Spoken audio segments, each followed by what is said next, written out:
মতি গাজী, আগে নে এখানে একটা টিপ সই দে।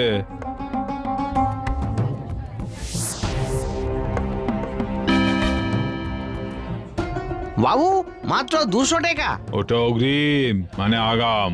পাট উঠলে তখন বাকিটা দেখা যাবে। কিন্তু হুজুর, চাষের যে অনেক খরচ। আমাকে আর অত খরচ শেখাতে হবে না। হ্যাঁ, যা যা, ওই দিয়ে আগে চাষ কর, তারপর বাকিটা পাট উঠলে ভাগ বাটোয়ারা। পরাণ গলুই,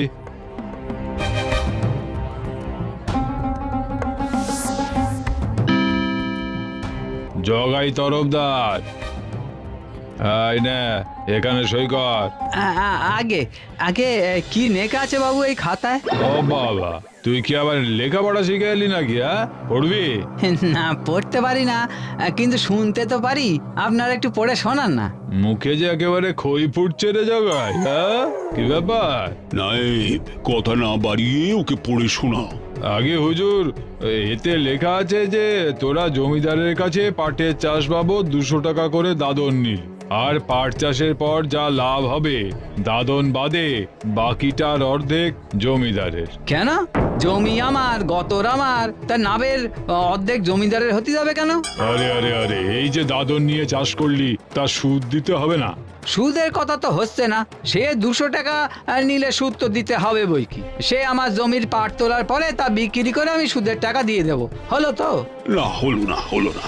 হিসেব ফিকির তুই আমায় শেখাবি? হ্যাঁ, পাটের 50% লাভ, এই আমার শর্ত। শর্ত না মানলে দাদন পাবি না। দেখি কেমন করে চাষ করিস। এই করে করে গত বছর না খেতে পেয়ে মরেছি, এবারে আর নয়। জমি আমার, তাই ফসলও আমার।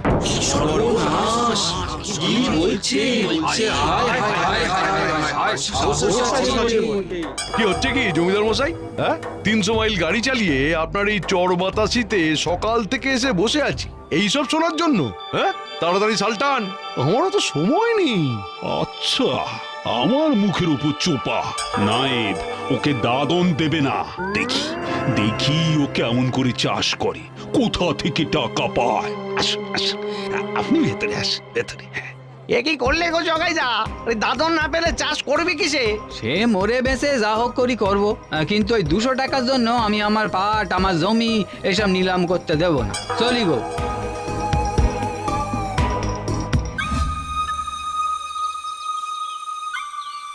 হ্যাঁ গা, তুমি যে জমিদারের মুখের উপর না বলে চলে এলা, এবার কি হবে? পাট চাষের টাকা কই বাবা? ভাবতে হবে রে বউ। মাত্র 200 টাকায় জমির পাট সব ওই রক্তচোষা জমিদারের হাতে তুলে দিলে সারা বছর ভিক্ষে মেঘে খেতে হবে তো। জানি গো জানি, কিন্তু চাষের টাকা না পেলে তো চাষ করতে পারবা না। আচ্ছা, তোরে দেওয়া মায়ের ওই রূপোর মল দুটো তো রয়েছে, ওটা বন্ধক দিলে তো। কি বলছো তুমি? এটি আমি দিতে পারবো নি। এটি দিয়ে বিয়ের সময় তোমার মা আমার মুখ দেখেছিল, আশীর্বাদ করে বলেছিল তোমার পায়ের এই মলের আওয়াজে এই সংসার ঝমঝম করবে, আর এটাই আমার শাশুড়ির শেষ সম্বল। না না না না, আমি দিতে পারবো নি, আমি দিতে পারবো নি গো। অমন করিস নে বউ। এতদিন মার তোর মুখের দিকে সে আমি ওটুকু চাইনি। আমি তোরে কথা দিচ্ছি, ও মল আমি ঠিক ফেরায় আনবো। বাপ ঠাকুরদার জমি বাঁচাতে এইটুকু আমারে দে বউ। এতদিন সব বেঁচে বসে খেয়েছি, এখন আর বেস্তি হবে না, আর বেস্তি হবে না। তুই শুধু আমার এইটুকু দে। হ্যাঁ, এইটুকু দে, একটু দয়া কর, একটু দয়া কর।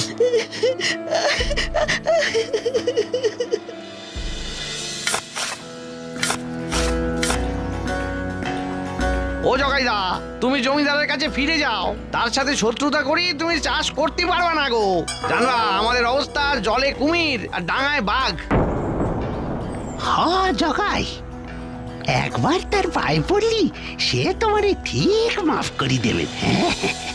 না গো পরাণ কাকা, না খেয়ে মরতে পারবো না। পাট উঠলেই উনি সেই পাট নিজের কোচরে করে নিয়ে যাবেন, এ আমি হতে দেব না। তাইলে কি করবা? একাই চাষ করবো। তো বেচবা কই? কেন? উনি যেখানে বেচেন পাট কলে। দেখলা না জমিদারের বাড়িতে ওই পাটকলের মালিক রে, ওদের একসাথে গাঁট চড়া বাঁধা। তোমার একা পাট বেচতেও দেবে না। দেখো তোমার যা মতি গতি, তাতে আর তোমারই বলে কিছু হবে নি। যা ভালো বুঝবা করো। চলো চলো, সবাই কাজে লাগি, চলো। ও জগাইদা, তুমি জমিদারের কাছে ফিরে যাও। তার সাথে শত্রুতা করি তুমি চাষ করতে পারবা না গো। জানবা আমাদের অবস্থা, জলে কুমির আর ডাঙায় বাঘ। না গো পরাণ কাকা, না খেয়ে মরতে পারবো না। পাট উঠলেই উনি সেই পাট নিজের কোচরে করে নিয়ে যাবেন, এ আমি হতে দেব না। দেখলা না জমিদারের বাড়িতে ওই পাটকলের মালিক রে, ওদের একসাথে গাঁট চড়া বাঁধা। তোমার একা পাট বেচতেও দেবে না। দেখো তোমার যা মতি গতি, তাতে আর তোমারই বলে কিছু হবে নি। যা ভালো বুঝবা করো। চলো চলো।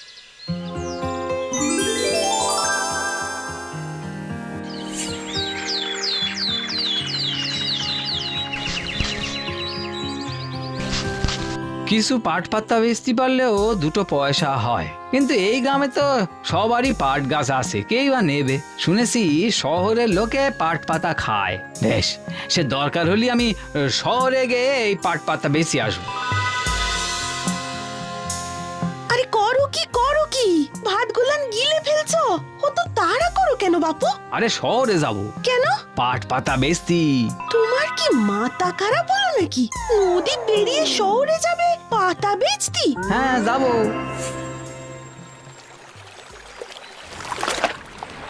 বাপ রে, এ তো গভীর জল, ঢেউয়ে কেমন সলাৎ সলাৎ করে শব্দ উঠতিছে।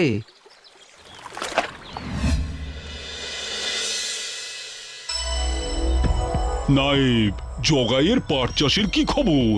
আগে হুজুর, ওর জিভের মতোই লকলকিয়ে উঠেছে। কিন্তু ওর জীব যদি এসে আমার পা না চাটি, তাহলে ওর ওই বিঘা বিঘা পাট যে মাঠেই পড়ে থাকবে। কেমন করে হুজুর? শোনো, পাট চাষ করলেই তো হলো না, তাকে পচাতে হয়, তারপরেই তো পাট পাওয়া যায়। কিন্তু হুজুর, গাঁয়ে কি আর জলা জমি মানে ডোবার অভাব আছে? এতকাল তো চাষিরা সেখানেই তাদের পাট পচিয়েছে। না না না না না না, অভাব তো কারো হবে না, হবে ওই হতচ্ছাড়া জগাইয়ের। তুমি গায়ে সব জলা জমি জমা নিয়ে নাও, মাছ চাষের ব্যবস্থা করো, তারপর কোথায় পচাবে পাট? নদীতে? আপনার পায়ে দণ্ডবত হুজুর, পায়ে দণ্ডবত। লাঠির ছায়া দিয়েও যে সাপ মারা যায়, সেই আপনাকে দেখেই জানলুম। এবারে ঠিক সময় বৃষ্টি হওয়ায় পাট চাষ ভালোই হয়েছে। হ্যাঁ, যেভাবে আকাশ বেঁকে বসেছিল, ভাবলাম গেল বুঝি সব। জমিদারের 200 টাকার সুদ আসল দিয়েও কিছু টাকা থাকবে। আর জমিদারের 50%, সেটা কি ভুলে গেলি মতি? হ্যাঁ, তবে একটা কথা আমি বুঝতে পারছি না, বুঝলি? এই জমিদার বাবু এই গ্রামের সব জলা জমি জমা নিলেন কেন? শোনো শোনো শোনো, জমিদার বাবুর জমা নেওয়া জলাতে পাট পচাতে গেলে জমিদার বাবুর লিখিত অনুমতি লাগবে। পাট চাষি ভাইদের অনুমতি পত্র কাছারি থেকে সংগ্রহ করতে বলা হচ্ছে। শোনো শোনো শোনো। এই ঘোষণার মানে কি? বুঝলেন না তো? এই ঘোষণা জগাইয়ের জন্য, আরে জল দিবেনি। ও জগাই, শুনলে তো জমিদারের কথা? এবারে কও কি করবা? তোমার পাট তো মাঠে মারা গেল গো। জগাদা, বলছিলাম জলে বাস করি, কুমিরের সঙ্গে বিবাদ করনি কো।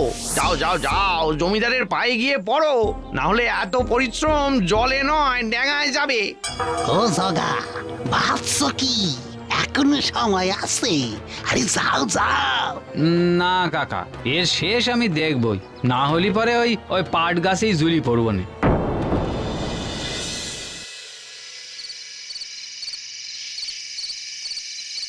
হ্যাঁ গা, এবার কি করবা?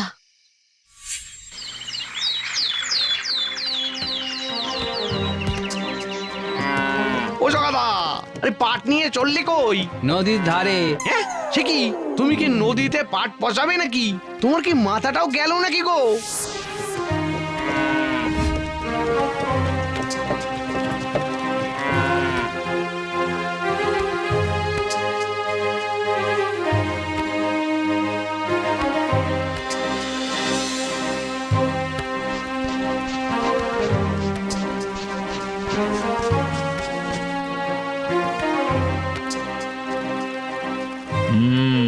পায়ে তাড়া কষে এখন তোর মাঝ নদীতে ডুবে মরতে হবে রে জগা।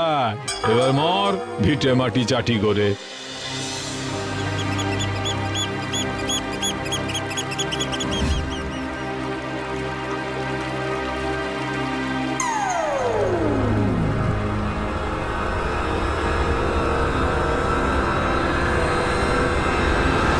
এই, এখানে কি করছিস? হ্যাঁ, এসব প্রাইভেট প্রপার্টি। যা ভাগ ভাগ বলছি, ভাগ। আরে দাঁড়াও দাঁড়াও, ভেগে যেতে আমি আসিনি বন্ধু, আমি মালিকের সঙ্গে দেখা করব। ইল্লি আর কি, মালিকের সঙ্গে দেখা করবে? ভাগ ভাগ। এই ধর ধর ধর ধর ধর চোর চোর চোর ধর। কি হচ্ছে সব? হ্যাঁ, কি হচ্ছে? চোর স্যার নদীর দিক থেকে ঢুকেছে। না মালিক, আমি চোর নই। চল চল বেটা চল, ঠান্ডা ঘরে একবেলা ফেলে রাখলেই চল। চোর নই মালিক, আমি চাষি, আমি চাষি। সোজা তোর ওই ভেলায় উঠে কেটে পড়, নালে পুলিশে দেব। হায় ভগবান। তুমি কোথা থেকে আসছো? আগে আমি ওই চর বাতাসি থেকে আসছি মালিক।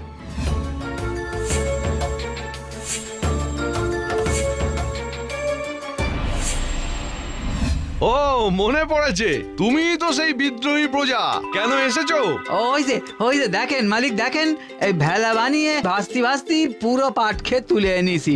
পাট পোষেও গেছে খানিকটা, এখন শুধু ওই ছাড়িয়ে শুকিয়ে নেওয়ার জন্য একটুখানি জায়গা চাই। বাহ বাহ বাহ বাহ, তুমি তো দেখছি খুবই করিতকর্মা আর সাহসী। বেশ বেশ বেশ, তুমি যখন পাট নিয়ে এত দূরে এসেই পড়েছো, তখন তোমার সব পাটের সুতো আমি তোমার থেকে কিনে নেব। সেটাই হবে তোমার পরিশ্রম আর জেদের পুরস্কার। কি খুশি তো? হ্যাঁ,